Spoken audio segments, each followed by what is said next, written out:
আমি দুইটা চোখেও দেখি না, আপনাদের কাছে নিরুপায় হয়ে আমি হাত বাড়াইছি। ও ভাইয়েরা বোনেরা, লক্ষ্য করে দেখেন, আমি একজন অন্ধ, অসহায়, দৃষ্টি প্রতিবন্ধী মানুষ। আসসালামু আলাইকুম। ওয়ালাইকুম সালাম। বলেন তো, আমি আপনার ডাইনে আছি না বামে আছি? আমি তো বলতে পারবো ডাইনে আছেন আপনি। হ্যাঁ, ডাইনে আছেন। এখন কোন দিকে আছে? আমি তো আমার পিছে আছেন। ওই যে আপনি কথা বলেন না, জি। আমি এইটাই বুঝতে পারি। আপনার মাইকটা কোন কালার জানেন? না হ্যাঁ, না, আমি কইতে পারবো না। আচ্ছা, এখন কোথায় আছেন আপনি এটা জানেন? এই জায়গাটার নাম কি তাই? হ্যাঁ, জনতা হাউজিং। জনতা হাউজিং। হ্যাঁ তা আপনি কি এখন রোডের মাঝখানে আছেন না সাইডে আছেন, কোথায় আছেন? বাবা, এত পয়সা দিতে পারতাম না তো, না আমি মাগো মা। দাঁড়ান, আমি চিন্তা করে দেখছিলে কোন দিকে গাড়ি চলে, খেয়াল করে লই। বলেন তো, দাঁড়ান গাড়ি আপনার ডাইনে চলে না বামে চলে? দাঁড়ান, খেয়াল করে লব না আমি। ও মা, কই দাঁড়ান হঠাৎ করে আমি এত পাগল। আচ্ছা বলেন তো, গাড়ি এদিকে চলে।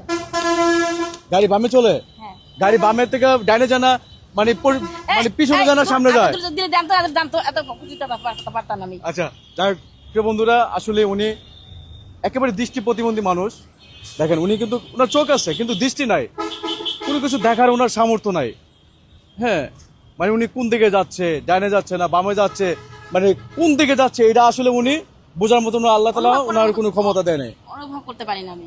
আচ্ছা আচ্ছা, তো চাচা আছে? আমার হাজবেন্ড না, হ্যাঁ? সে আমাকে রেখে চিন্তা ছেড়ে হওয়ার পরে সে আমাকে রেখে চলে গেছে। আমার মেয়ে হয় এই কারণে চলে গেছে। পরে আমি 3টা ছেলে নিয়ে পরে আমি খুব কষ্টে ছিলাম। পরে আমার 3টা ছেলে, আমার বড় ছেলে ইনশাল্লাহ মৌলানা কাছে জামাতে পড়তেছে, আর এক ছেলে ক্লাস 4-এ পড়ে, আর এক ছেলে মাদ্রাসায় 2-তে পড়ে। আলহামদুলিল্লাহ। তাহলে আমি আমার 3টা ছেলেকে আমি খুব যত্ন করে মানুষ করছি। পরে আমার ছেলেকে আমি বলছি, বাবা দেখো তোমরা অনেক কষ্টে মানুষ হচ্ছে, তোমাদের লেখাপড়া শিখাইছি, এখন তোমরা বড় হইলে তোমরা কর্ম করে খাবে। হ্যাঁ, তখন যদি আল্লাহ রহমত করে তোমরা। হ্যাঁ, আমার ইচ্ছা ছিল যে আমি আমার ছেলেদের নিয়ে আমি খুব গর্ব করব যে আমি আমার ছেলেকে আমি মৌলানা পাশ করামো, শেষ কর্ম, আমি দাওরা পাশ করামো, আমি কোরআন শিক্ষা দিচ্ছি, আমি হাদিস বাংলা সব শিক্ষা দিচ্ছি, আমি সবাই মানুষ করছি। আচ্ছা, উনার তথ্য যা পাওয়ার পাইলাম, ওনার কাছে যা জানার জানলাম, মাশাআল্লাহ। বাবা মা দেখেন, উনি দৃষ্টি প্রতিবন্ধী মানুষ, রাস্তাঘাট চিনে না, মানুষের কাছ থেকে সাহায্য সহায়তা নিয়েছিলেন। দেখেন, প্রত্যেকটা ছেলে মেয়ে কিন্তু লেখাপড়া করাচ্ছে, ছেলেমেয়েরা লেখাপড়া করবে, বড় হবে, চাকরি করবে, এই মা একদিন সুখে থাকবে। প্রত্যেকটা পিতামাতার এই স্বপ্ন। আমরাও দোয়া করি আসলে উনার এই চেষ্টা, ছেলে মেয়ের প্রতি উনার যে পরিশ্রম, এটা সফলভাবে কাজে হোক, আল্লাহ তাআলা উনার মনের আশা পূরণ করুক। তো আসলে উনার আমি সময় নষ্ট করব না, উনারা অনেক কাজ আছে। উনার কথা শুনলেন, আসলে আপনার আশেপাশে কিন্তু এরকম অনেক মানুষ আছে, পারলে আপনি সামর্থ্য অনুযায়ী তাদের পাশে দাঁড়ান।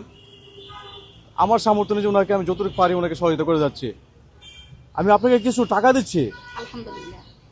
বলতে পারবেন এটা তো টাকা নোট ধরে বলতে পারবেন এটা কত টাকা নোট? আমি তো বলতে পারবো না, নিয়ে আমাদের বাসায় যে লোকজন আছে না, আচ্ছা আচ্ছা, আমি ওদের নিয়ে দেখাই। হ্যাঁ, ওরা বলে এই কয় টাকা নোট। আর ওই যে পাশের দোকান আছে না, দোকান পাশে দেখি না, তখন বলি যে মামা কই যাবো, আমি আমার জায়গায় যাবো, ওদের দেখাই, আমি দেখো কয় টাকা বললো তো বাবা, ওনারা বলে দেয়।